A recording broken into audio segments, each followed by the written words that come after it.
JB మిత్రులారా, ఈరోజు ఒక చిన్న విషయం మనం డిస్కస్ చేసుకోవడానికి మన దగ్గరకు రావడం జరిగింది. ఏం జరుగుతుందంటే నేను సోషల్ మీడియాలో ఫేస్‌బుక్‌లో గాని, వాట్సాప్‌లో గాని చూస్తా ఉన్నా.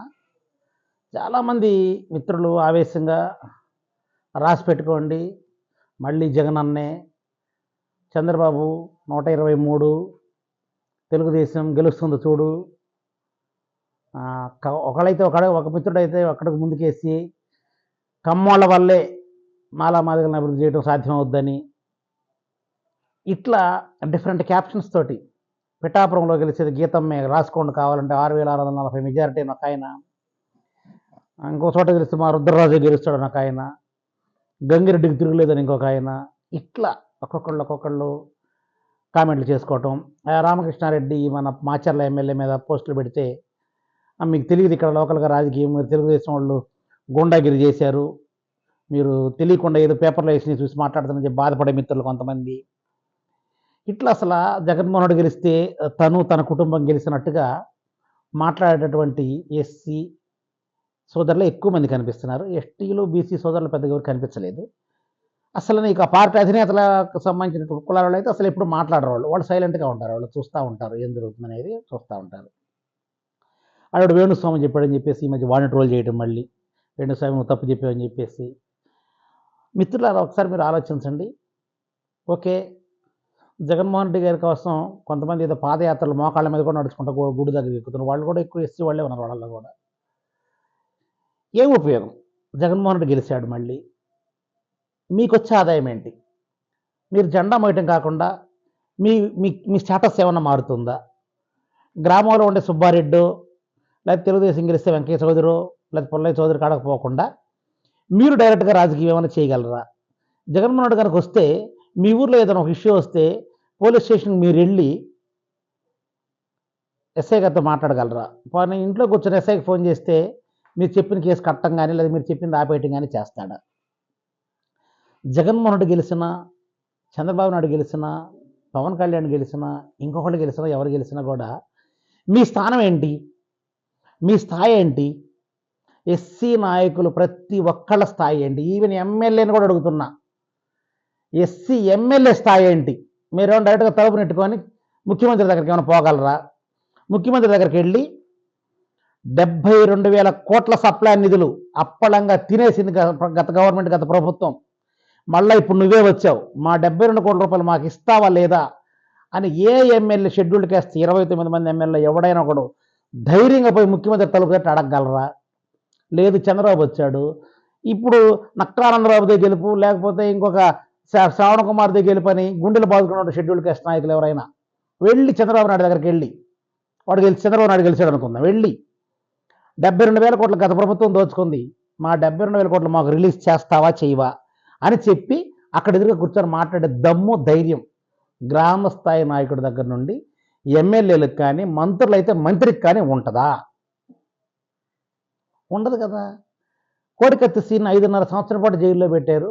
రామకృష్ణారెడ్డికి బెయిల్ ఎట్టిస్తారయ్యా, ప్రజాస్వామ్యాన్ని కూని చేసిన రామకృష్ణారెడ్డికి బెయిల్ ఎట్టిస్తారని చెప్పేసి ఎవరైనా సరే ముఖ్యమంత్రిగా అడగగలరా? కాదు. 29 మంది బిడ్డలను కులం పేరుతో చంపారు. ఇప్పుడు గవర్నమెంట్ మీద వచ్చింది.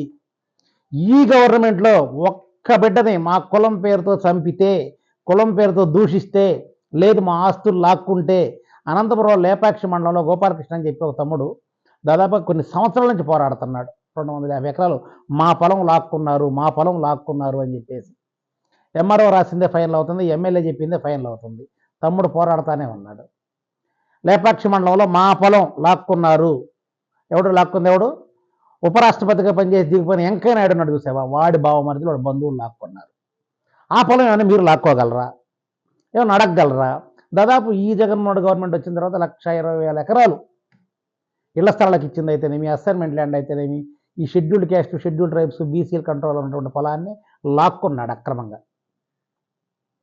అవి ఏమైనా తిరిగి వెనక్కి తెచ్చేయగలరా? మళ్ళీ మా పొలం లాక్కున్నారు, తిరిగి ఏమైనా తెచ్చేయగలరా?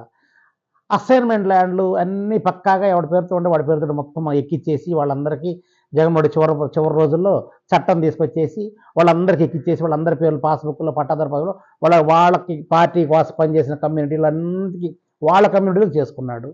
ఎస్సీ ఎస్టీలు లాక్కొని ఏ ఎస్సీ ఎస్టీ కూడా జగన్మోహన్ రెడ్డి ఈ 5 సంవత్సరాల్లో 1 ఎకరా పొలం ఏమన్నా నీ పేరుతో అసైన్మెంట్ ల్యాండ్ కానీ రిజిస్టర్ ల్యాండ్ కానీ నీ పేరుతో రిజిస్టర్ చేసిన దాఖలాలు ఏమైనా ఉన్నాయా? లేవు కదా.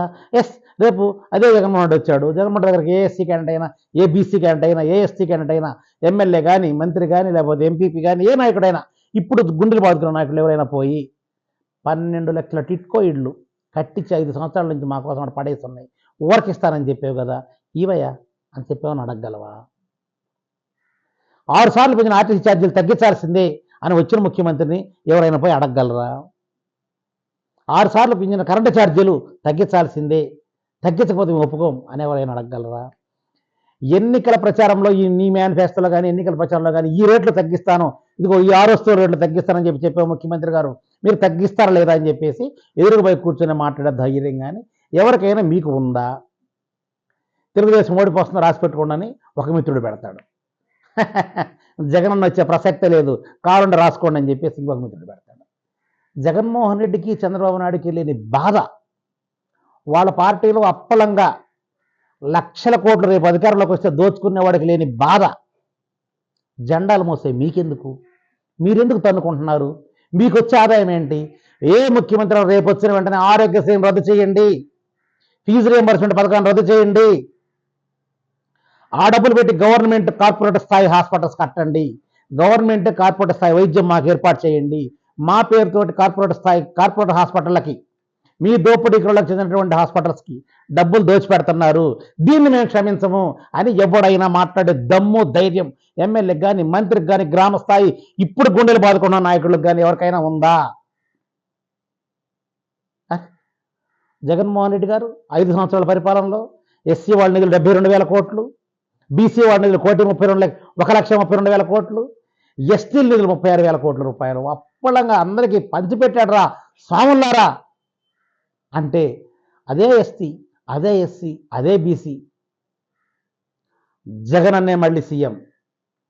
20 రాసి పెట్టుకోండి, 9వ తేదీ విశాఖపట్నంలో ప్రమాణ స్వీకారం. విశాఖపట్నం ఎందుకురా? విశాఖపట్నం ఎందుకు ప్రమాణ స్వీకారం? విజయవాడలో చేయకూడదా?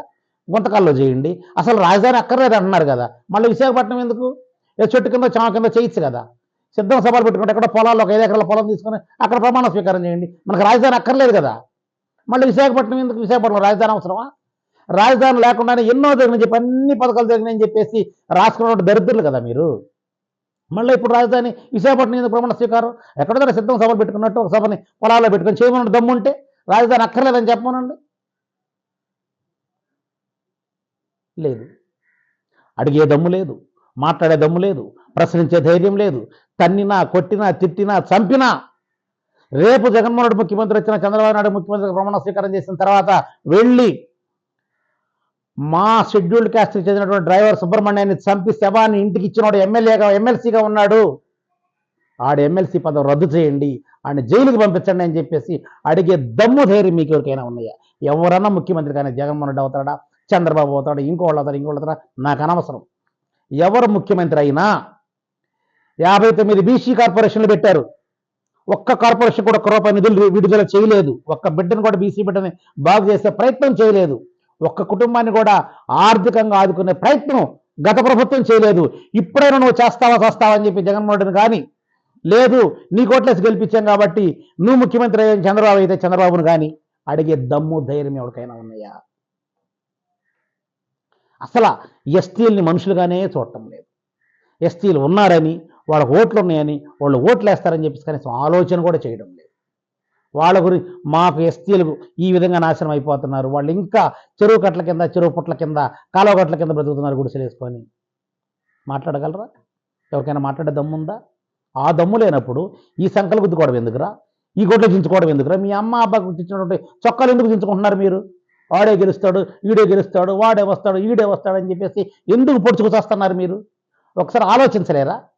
అంటే బానిసత్వాన్ని నరాన ఎక్కించుకొని ఉన్నారా? బానిసత్వం అనే ఒక భ్రమలో ఇదే బతుకుదాం అనుకుంటున్నారా?